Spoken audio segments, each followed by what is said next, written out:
મિત્રો Radhe Radhe, good morning, very સ્વાગત છે તમારું મારા વ્લોગમાં। તો દેખો આજ તો ઉઠવામાં બહુ એટલે બહુ લેટ થઈ ગયું। તો હવે ઉઠીને નાહી ધોઈ લીધું છે અને લાલાને જગાડી દઈશું અને લાલાને ભોગ લગાડી દઈશું। લાલાને ભોગ લગાવી દીધો છે અને હવે હું મંડી છું કચરો વાળવા। તો દેખો કેટલું ઉડીને આવ્યું છે, કાલે કેટલું ગંદુ ગંદુ થઈ ગયું છે। તો ગમે એમ વાળો સાફ એ કરવું પડશે। અને દેખો આગળ તો ટેન્કરના પાણીથી ધોવાનું તો ધોવાય એમ નહીં, એટલું ઉડીને આવ્યું છે। તો હવે કામે લાગી ગયા છીએ। દેખો ખાલી કેટલો કચરો કાઢ્યો, કેટલી માટી અહીંયા બી હજુ વાળવાનું બાકી છે। હવે કચરો વાળીને બહાર હું પોતું મારવા માંડી છું। પોતું મારી સાઈડમાં ચા મૂકી દીધી છે। પોતું મારી પછી ચા નાસ્તો કરી દેવો। આ તો મોડું થઈ ગયું, લાલા નવડાવવાના બી બાકી છે। તો દેખો અમે ચા પીવા બેસી ગયા છીએ। વેફર તળી છે મારા માટે, આ લોકો માટે પાપડી ગોઠિયા છે, સેવ છે। અને દેખો બેસી ગયા છીએ ચા નાસ્તો કરવા માટે અને સાથે સાથે અનુપમા જોઈએ છીએ। હેલો મિત્રો, તમે હવે હું તમને લાલાને નવડાવી દીધા છે, સ્નાન કરાવી દીધું છે। આજે લાલાને કેટલો મસ્ત શ્રૃંગાર કર્યો છે, તમે દર્શન કરાવી દઉં। તો જોઈ શકો છો મારા લાલાના કેટલો સરસ તૈયાર થઈને બેસી ગયા છે મારા લાલા। વાહ, કેટલા સુંદર દેખાય છે। તો તમે લોકો બી મારા લાલાના દર્શન કરી શકો છો અને કમેન્ટમાં રાધે રાધે લખવાનું ના ભૂલતા। હવે લાલાની આરતી કરી દઈશું। તો આજ તો હવે કામ પતી ગયું છે અને 2 દિવસથી કોલિંગ બહુ એટલા બધા કર્યા નથી અને હવે મહિનો બી પતી જવા આવ્યો છે। તો ટાર્ગેટ બાકી છે, તો અત્યારે હું કોલિંગ કરવા બેસી ગઈ છું। તો ટાર્ગેટ પૂરો થઈ જાય તો સારું છે। તો હવે કોલિંગ કરીને હું જમવા બનાવવા ઊભી થઈ ગઈ હતી। તો જોઈ શકો છો મેં લોટ બાંધી દીધો છે અને ભીંડાનું શાક કરી દીધું છે। સાઈડમાં ભાત કરી દીધા છે અને મસ્ત મસ્ત મીઠી મીઠી દાળ કરી નાખી છે। તો તમારા લોકોને જમવા આવવું હોય તો આવી જજો।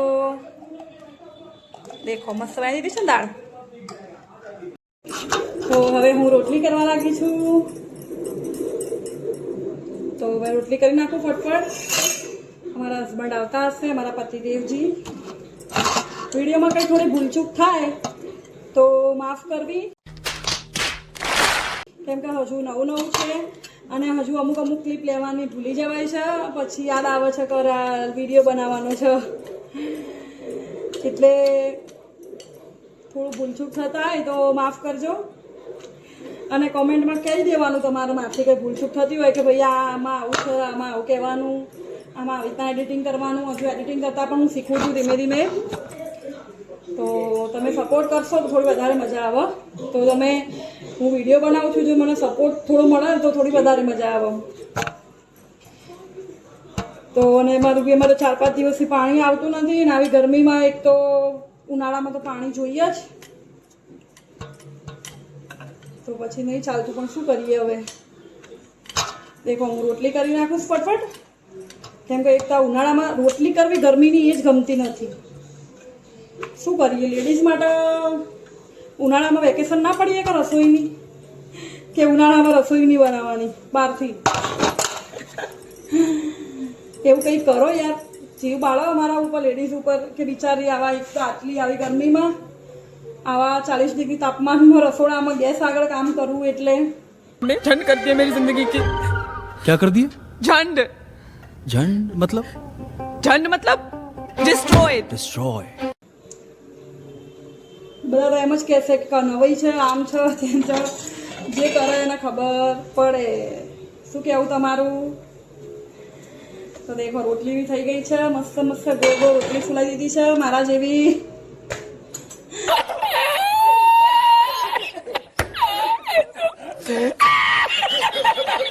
દેખો જમી લીધું છે અને જમીને વાસણ કરી નાસ્તો ઊંઘવા મળ્યું નહીં, કેમ કે કામ લેટ પતી હતું। તો પછી થોડી વાર મોબાઈલ જોયો કુલર આગળ ને પછી હવે ફ્રેશ થઈને કચરો વાળીને બેસી ગઈ છું મારા કોલિંગ કરવા માટે। હું કોલિંગ કરું છું અને અમારા સમીરભાઈ તારક મહેતા જોઈ રહ્યા છે. તો દેખો અત્યારે કેરી ખાઈ રહ્યા છે. અને હું હવે કોલિંગ કરીશ. એને કીધું, મેં કીધું તારક મહેતા જો પણ એકદમ મ્યુટ અવાજ ઉપર, ત્યાં મારે કોલિંગ કરવાના મારે ડિસ્ટર્બન્સ થાય. તો ખબર નહીં એને કેમ મજા આવે છે મ્યુટ ઉપર જોવાની. કંઈ વાંધો નહીં, ચાલો હું કોલિંગ કરી નાખું. તો દેખો અમારા બાબુ બિચારા સવારના હવે આવ્યા છે ઘરે, જમવા આવ્યા નતા સવારના. તો જો ખાતા ખાતા લાસ્ટર સેફ જોઈએ છીએ, બધા જમવા બેસી ગયા છે. અને આ ભાઈ સાહેબ તો અલગ જ ખાય છે. અમારા આનંદ શિખર મેગી જો ओ भाई मारो मुझे मारो મેગી ખાય. શરમ નહીં આવતી, શાક રોટલી ખાતા જોર આવે. અને અમારા બાબુ બિચારા, અમારા પતિદેવ બિચારા શાક રોટલી ખાય છે. અને હું બિચારી ખાલી પાણી પીવું. પાણી પીવાથી એ વજન વધી જાય છે. સાધના માટે આટલું. બ્લોગ ગમે તો લાઈક કરો, શેર કરો, સબસ્ક્રાઈબ કરો અને કોમેન્ટમાં રાધે રાધે લખવાનું ના ભૂલતા. રાધે રાધે.